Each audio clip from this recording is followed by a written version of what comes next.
Welcome to In Search of a Muslim Hero, a podcast with me, Abdullah Dutton, on a quest to answer one core question.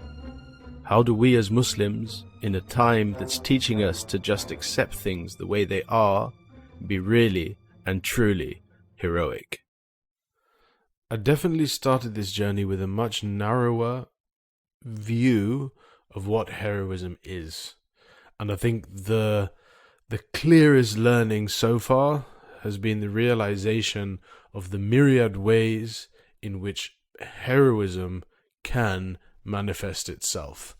Now, while mulling on this idea, I was reminded of the importance of the work of my father, Professor Yasin Dutton. And in particular, with reference to his book, The Origins of Islamic Law, where he explores Imam Malik's Muwatta, which was the first written formulation of Islam in practice, or the first written formulation of the Amal of Medina. And it's that which goes on to become what's known today as Islamic law.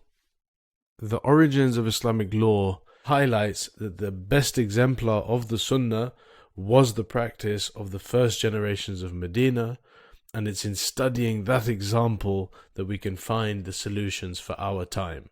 So, without much further ado, I present to you episode 10 with my father, Professor Yasin Dutton, Lived Islam, Imam Malik, the Muwatta, and Madinan Amal. The deen should be divorced from books almost. I mean, there's a few books that help us to preserve memories, but the actual thing has to be done through action. And as people always say, if you want to know about generosity, well, just start being generous. And the action is its reality. So then one looks at the books of fiqh and you think, whoa, one's a long way away from the reality of these statements.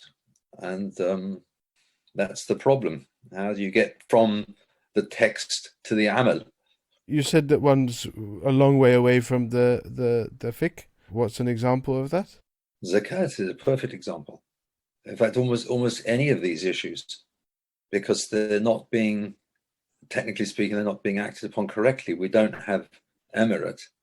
How do you collect zakat? Who are going to be your zakat collectors if they're not appointed by the emir or the authorities under the emir? It opens up a whole load of questions, and yet that's what it should be. There should be the Quranic phrase al-amirina alayha, those who are in charge of it, those who are tasked to collect it effectively. Now we're a long way from that, but then even say law courts and things like that. I mean, are there law courts that are actually functioning according to the Sharia, even in the so-called Islamic world? I don't know. I was just at a law case the other day, and I thought to myself, this judge is actually trying to do something right. He's trying to be correct. He's trying to keep the case on course, and he comes across as not noble so much as trustworthy and doing the best he can. But that's just the English legal system. What about every other legal system? And then one point it came up about the all these things are open to abuse. And my thought was, and I think I said it publicly, just as the legal system is open to abuse. So then if things are open to abuse, how do you prevent that abuse? Or how do you at least minimize it? And that has to be in the taqwa of the person, him or herself. It comes back to the heart.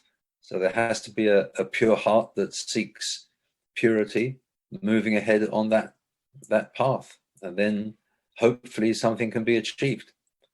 And it wouldn't have the same quality unless it was done with that quality. Sounds like an oxymoron, but you know what I mean.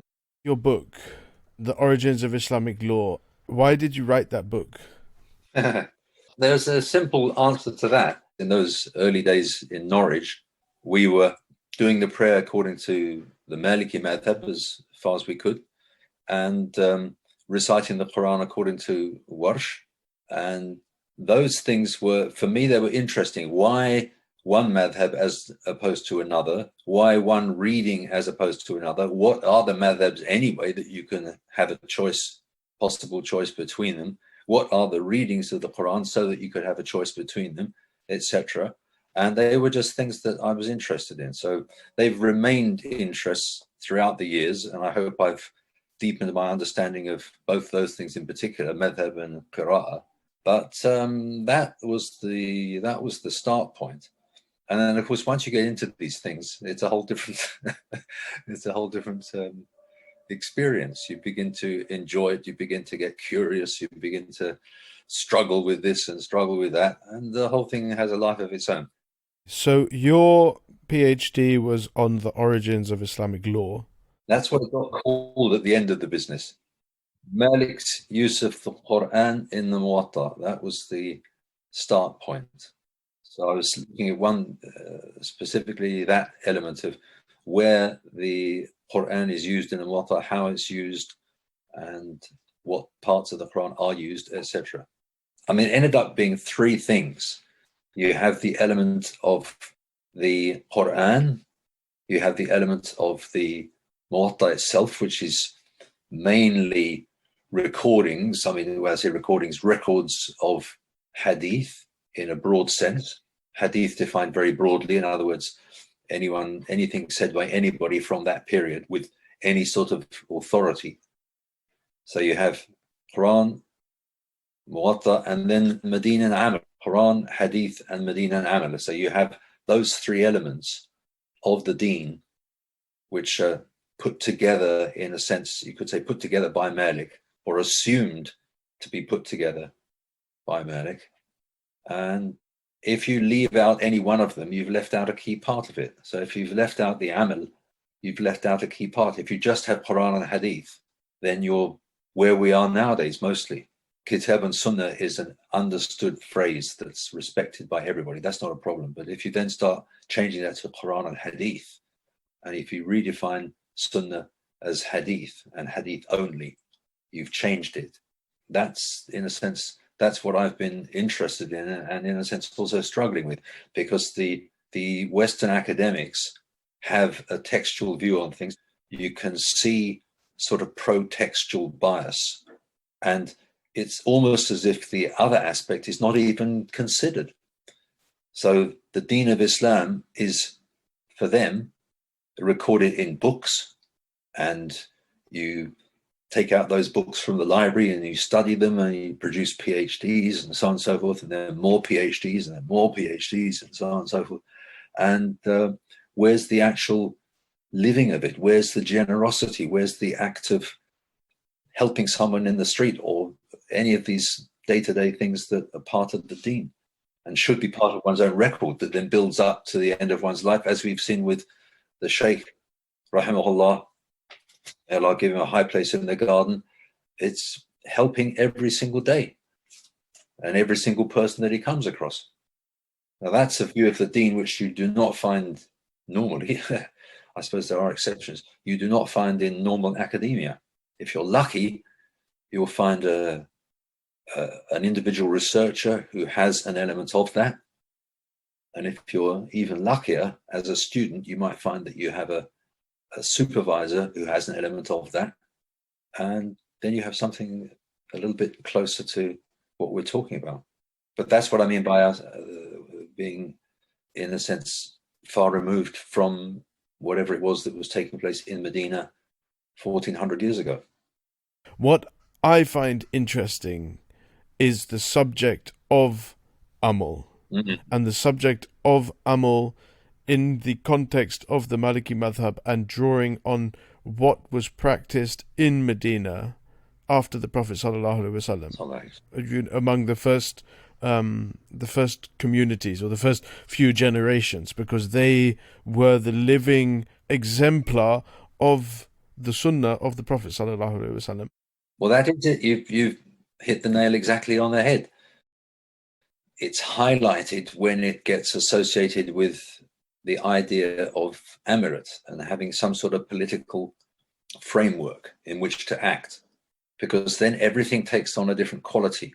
And then the experts, you could say the judges, for example, and people like that, they are making their judgment in the context of authority, whereby the judgments can be put into practice. Nowadays, the judgments are not put into practice. They're just written about, perhaps, or you do, like in an academic thing, you do an article about so-and-so back in such and such a time. And it's not about what's going on in, say, Leeds or Bradford or Sheffield or Norwich, or it has that dissociated from everyday life. And what is obvious is that it was not dissociated from everyday life. I mean, the famous thing about the call to the prayer, for example. So the people who then became the Hanafis, the people of the Iraqi sort of side of things, Abu Yusuf in particular, came to Medina and questioned Malik about the adhan, not just the adhan, there were some other issues as well. And the reply that came was words to the effect of, "Subhanallah, we've had the call to prayer done here in the place where we are every day, 5 times every day. We know what it is. It's been done in a certain way. It's been repeated in that way, day after day after day. And you ask us, what is our source for what we're saying? We're not basing it on hadith. We're basing it on what people do around us, what people have done around us from the beginning, effectively. That's a different support to your argument, not your personal argument, to someone's argument. If somebody says, well, look, I'm doing it because the people from the time of the Prophet ﷺ and the Tabi'een and the Tabi'in, all these people have done it this way, and that's why I'm doing it this way, which is a different argument. It's not an intellectual argument. No. It's an existential argument. Yeah. Yeah. Exactly. Now that's just one example, but that is the sort of, the other famous example is about the measure known as the sa. And again, I don't want to get them wrong in a sort of public sphere, as it were, but the measures for the zakat al-fitr, for example, and was it 4 sa'as or whatever the exact amount is? My listeners will excuse me if I got it wrong. But then again, I think it was Abu Yusuf on that same visit, possibly.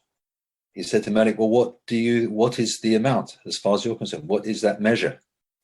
So he said, well, he looked around at some of the people in Medina around him and said, well, go and get your sa'as. So they went back to their houses and came back with their bowls. You can imagine a sort of wooden bowl or something, which was the size of the sa', which he'd got from his father, who'd got it from his father, and so on and so forth. And he said, well, this is stronger than hadith. So this is the sa' of the Prophet.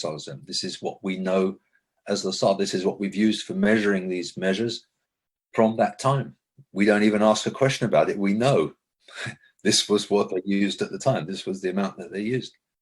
So those two examples, the adhan and these, the measure known as the sa', they're perfect examples of something just being done on a regular basis, and not needing a textual backup. It didn't need so-and-so from so-and-so from so-and-so that the Prophet said the sa' is so many rottles or so many this or so many that. It didn't need that. It was just a lived reality that they had inherited. Now, of course, there's the broad spectrum, and then there's the more narrow one. So, for example, the people in the law courts, I mean, again, I'm using a term that perhaps doesn't really apply to that time, but those issues, say about divorces and just marriages, they would have approached them in the same sort of everyday way. So that in the Muwatta you have loads of examples where it says how can I say here? Amru indana.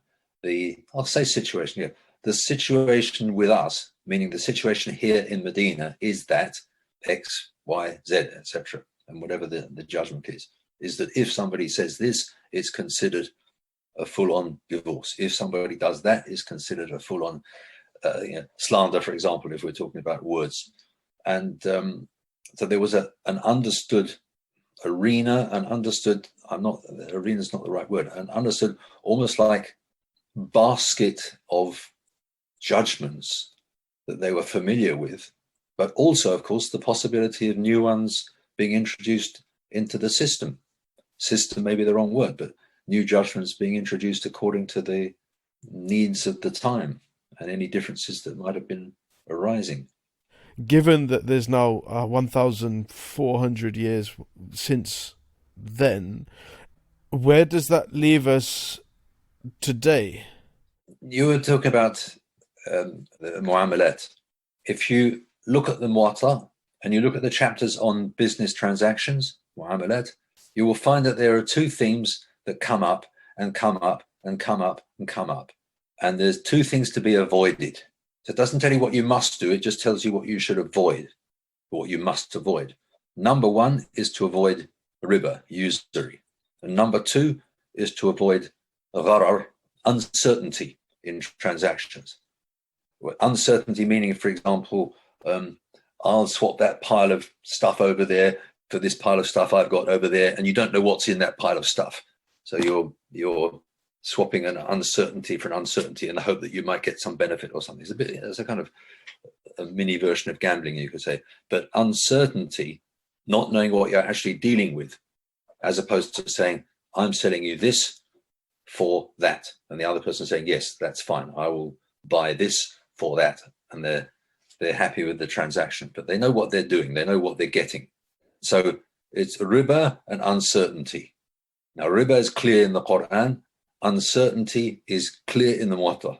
It's mentioned many times, and there's a whole little subsection on it. So it's that I find again and again, those are the two elements that really matter in business transactions. You know, lots of those hadiths about don't resell something until you've taken possession of it. Because if you try to do so, what are you selling? You're selling a promise that something might arrive at your house or your place or your shop. You're saying you're selling something which you haven't yet got, but you're expecting to get, and you're already selling it on to somebody else. Now that's another example of uncertainty. You don't know what it is yet. For Imam Malik, there was a connection. You know, there was a direct link. And for us now, that link doesn't exist in the same way. Is the link textual? Well, I've been struggling with this myself for a little while because the Quran is obviously textual from one point of view. You can say, I mean, that's a whole big question in itself. Is it? Is it really just textual? But certainly as it's been handed down to us, we have it, you know, as they say, between the two covers. So you have the Mus'haf. And but even then, if you think about what is the Quran, I mean, that's a big, big question. And what is the motor force behind any of those ayahs? Ihdina as-sirata al-mustaqim, guide us on the straight path. What is one actually asking for? What is it? The straight path. Do you see what I'm getting at? That all of these things are, you have to start living it to get some idea of what it is. What does it mean to feed the hungry, to look after beggars, to respond to the call of somebody who asks you for help? All of those things, if they're lived, then you have an idea of what it is. You have a taste of what the action is. There's something that it's escaped my memory at the moment, but maybe I can lean over to a text. Oh, yes, this was it. This is the grandson of Abu Bakr, of Siddiq radiallahu anhu. So this is Al-Qasim ibn Muhammad. And he said, and it's recorded in the Muwatta in a textual form, I remember a time when people were not impressed by words, by which Malik says he was referring to action, to amal. It is people's actions that are looked at, not their words.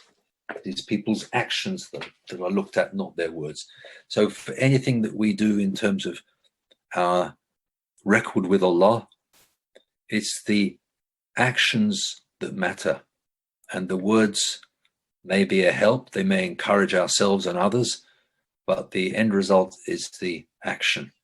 And so he's looking back, and he's from that, the grandchildren of the companions, and he's saying there was a time when they were not impressed by words. You could know all the words, you could quote this and quote that, but it's what are you actually doing?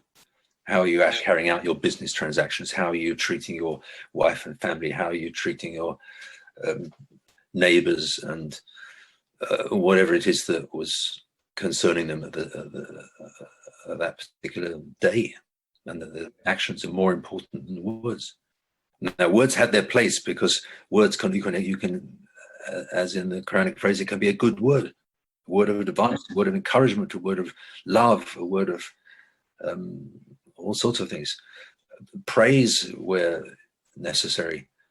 And so words are not out of the picture, but where it's just restricted to words, it's got the key thing missing. And where it's action, even without words, then the key thing is there. And then the intention behind the action, of course, is the key thing in all of these things. And how can there be an action without an intention? So those things are not recorded. You don't record, well, they're recorded, but they're recorded on a different level. They're recorded on an angelic level, not on a textual level. You've mentioned the academia just really covering, only taking textual positions into perspective. I can understand that from doing a master's thesis, where a big chunk of your final thesis is the literature review, and you're not allowed to put anything in there that you can't textually back. You can't really put much of an opinion. You've got to say, like, this one says that, and that one says this, and I kind of verge on the side of this one because they said that. But you're not really allowed to give your own perspective, or your own. You can't put in too many of your own opinions, and then whatever you kind of do have an opinion on, you have to back it up with whatever you found from your research, and then write your own conclusions at the end, which is kind of minimal. So you don't have that much scope of your own kind of expression, and that's, as far as I understand, that's kind of the backbone of kind of contemporary academia. Well, the other side, the other possibility, which is what I was able to take advantage of, was that there are scholars of the past who've confronted these issues and looked at them for what they are. And the best example is Qadi Iyad in his book Taratib al-Madarik, which is all about the scholars following the path of Malik. And he has a wonderful introduction where he explains the issues between the different madhabs and what they're based on and why they're different. And then he has a section, and this was highlighted by Sheikh Abdul Qadir in the Root Islamic Education book that he published. Now, that was based on a conference which was before the publishing of the books. So I think the conference, I might be wrong, but 1980, 1981, and highlighted the section in Qadi Iyad's book about the reasons for the superiority of the Amal of Medina. And then in one chapter it says, even if it goes against Hadith.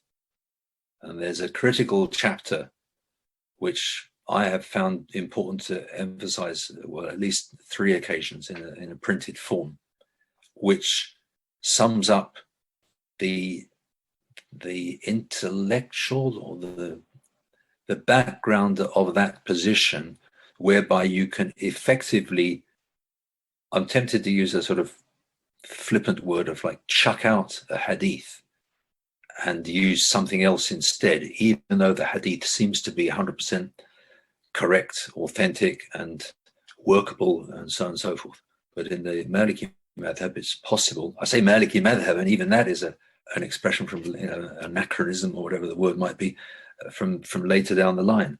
Because at the time of Malik, he wasn't on his own madhab, he was just practicing the deen from what he knew in Medina. There was no Maliki madhab at that time. So how can you say it's the Maliki madhab that you're following? It doesn't make sense in that sense. We just want to be on not saying that the Maliki Madhab, but rather the Madhab that Malik was on at his time, which is different. It's not his own Madhab, it's something that he found already there.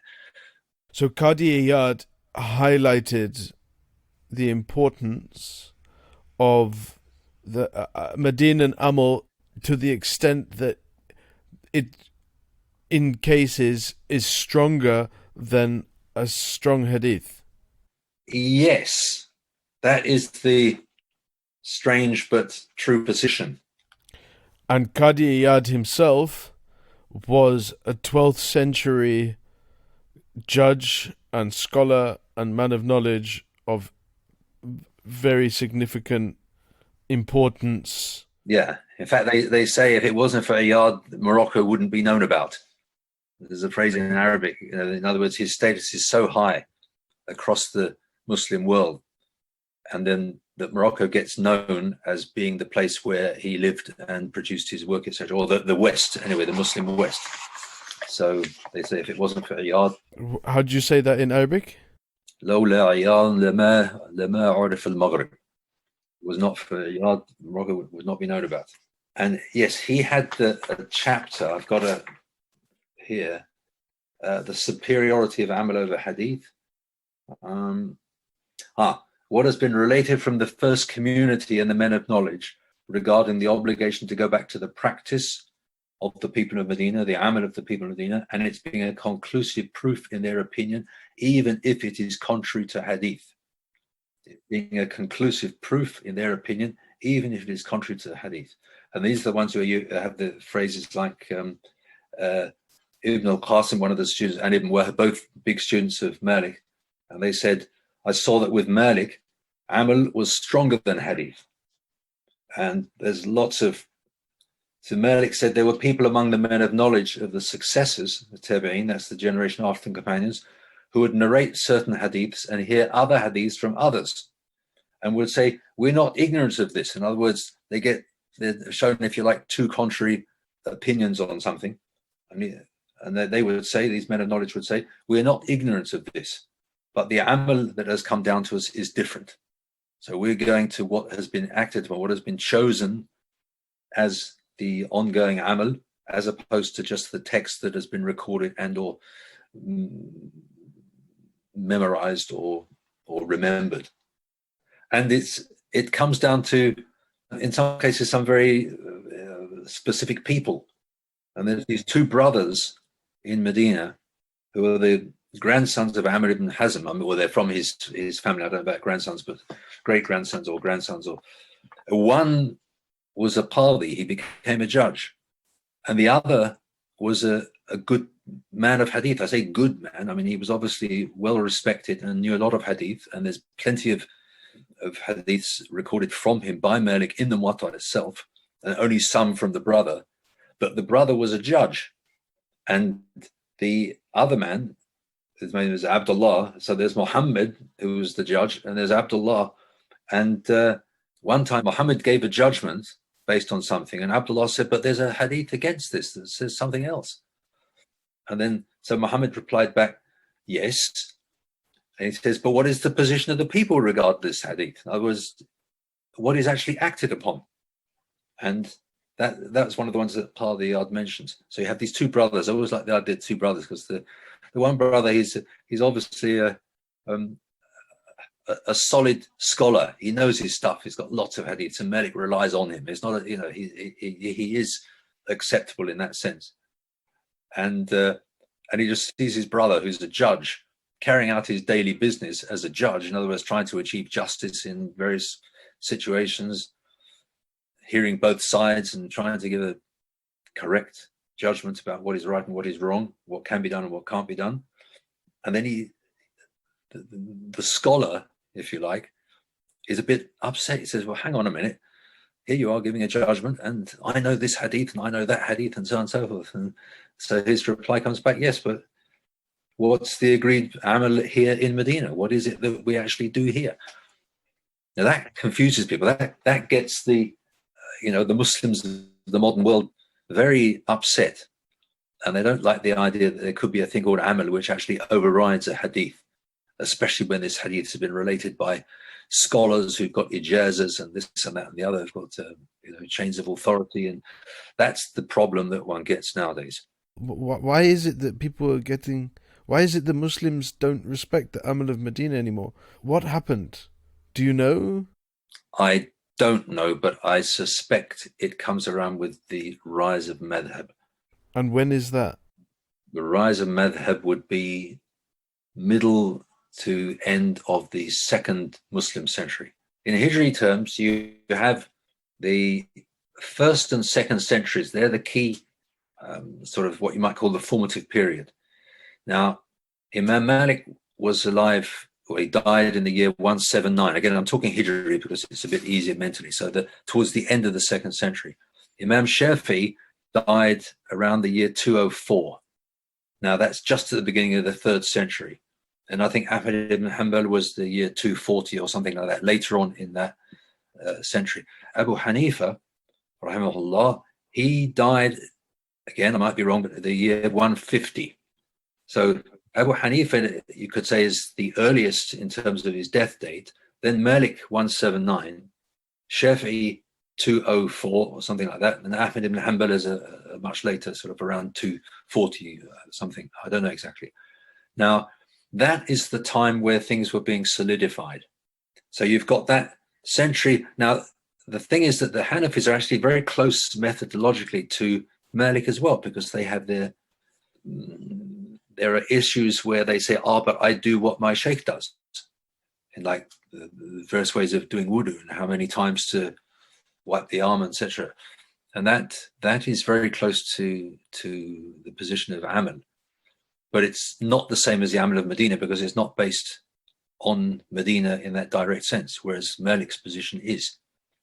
Shafi'i and Ahmad ibn Hanbal, that is a later, I'm tempted to use the word adjustment, because I don't want to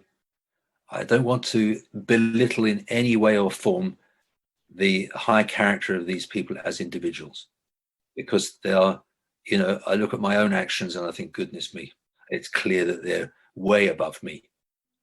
But that's the time when things took a change, I think. It's around approximately the year, for want of a better date, around the year 200, just to make it simple. So that first 200 years, that's the key time. And then after that, it becomes very much a sort of hadith-based framework. So that later down the line, the scholars also are following that framework. So if you want to be a scholar in the Muslim world, you have to know your hadith. To prove that you know your hadith, ideally you have an ijazah, you have some permission to pass on that knowledge from another sheikh, that he's given it to you. Now that in a sense has benefit to it. That's what we were saying before, that you have an isnad, you remember somebody that you trust and have respect for telling you this and that and whatever it is. So that is positive. But somehow, I mean, you find it in the Sheikh's book, Root Islamic Education. He goes into it, that what happens is that the amal, the original amal, gets turned into text, and then the text as a concept gets given priority and gets given the top position. So people then become textualists. Now that obviously wasn't what it was at the beginning, but also people like Imam Malik, for example, they're also really good as textualists. If you want a good solid hadith, he's one of the best people you can go to get it from. And other people did go to, and Imam Bukhari and Imam Muslim, and these people went to Imam Malik, and you can follow the transmitters. So yes, Imam Bukhari relies on this man from Malik. Imam Muslim relies on another man from Malik. And they've got their isnads back to Malik. And that in itself is a very interesting story, and backs up the credentials of the Muwatta very much. As one of the later Andalusian scholars said, he said Imam Malik was the start point, and it was on him that Bukhari and Muslim and all the others built their work. So you have a very solid textual base. And as I've tried to summarize it before, if you want Amal, Malik is your man. And if you want Hadith, Malik is your man. So he has, in a sense, the best of both worlds. Maybe because that was where he was. He was stood right on the best of both worlds. Alhamdulillah. Bringing it to right now and this moment in time, based on what you learnt and understood from the journey of writing this book, publishing the book, the feedback from the book, etc., etc., what would your call to action be for people based on that journey, specifically from that journey, so to speak? Well, I'm thinking that what has come out of it for me at the end is a better understanding of the Muslim community as a whole worldwide. That, I think, is a very important thing, so that one has respect, as I said, for all of these people who will quote you a hadith, and for their methodology, for want of a better word, and that one is trying to retain a memory of a time when it wasn't like that. One's trying to keep alive a memory of when the deen was a little bit different. Maybe you should even say very different. But I don't want to exaggerate it, because I don't want to undermine the deen of the average Muslim, because the deen of the average Muslim, many of the Muslims, they're fine. There's no problem with the average Muslim. You go to Medina or Mecca and they're all your brothers, and they mean it, and they'll smile at you as a brother. And so we do not deny any of that whatsoever. But on this sort of intellectual, scholastic level, it is important to make distinctions and to recognize that X is not the same as Y, and that the trajectory of that is not the same as the trajectory of this. So in, say, for example, the UK, I find it's important to, in a sense, give space to other people and their views, other Muslims and their traditions and their expectations. And if you find a Hanafi doing something in a particularly Hanafi way, well, then fair enough. And if you find a Shafi'i doing something in a Shafi'i way, then fair enough. And one accepts the Imams, one accepts the scholars, but we want to try and create our own link to the past.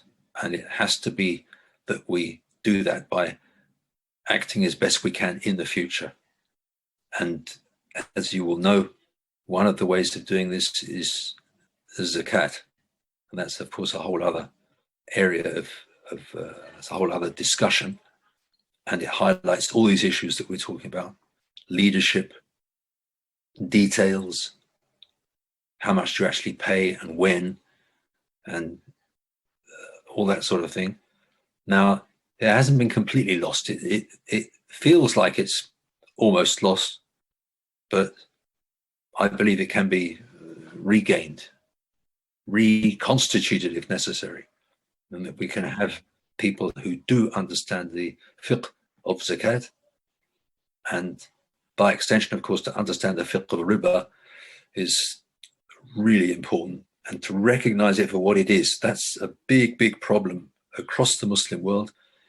You can talk about, for example, the monetary systems that exist nowadays and refer to their ribawi nature, and people don't really want to know. And if we get to something like Islamic banks, then Sheikh Omar is your man. But that is the way to understanding the modern world, because that's where the power lies, or seems to lie. The power is in the hands of Allah. But the sort of dunya level of human beings pushing their weight around seems to be these big corporations and all of these people. And understanding that, I think, so in a sense, I would say understanding the time we are in, and understanding the Muslims for what they are in a positive way, and putting those two things together so that we are Muslims in our present place and time, and that we have respect for other Muslims, but we have understanding of the world around us, including democracy and all of these things. So understanding zakat in our time unravels in depth everything that you've been talking about regards to the Amal of Medina. Yes. And what we are lacking today. And in order to remedy that requires Amal and requires action. Is that right? Yes. I think that's summarized beautifully. So that's what we have to try and do. Thank you for listening to this episode of In Search of a Muslim Hero. It's with great pride that I call my father one of my heroes. He's a man who took one instruction from his sheikh and persevered in it until his groundbreaking thesis was published and then continued on with subsequent publications. His first book, The Origins of Islamic Law, is available on Amazon, and I've added the link in the episode description. Thank you.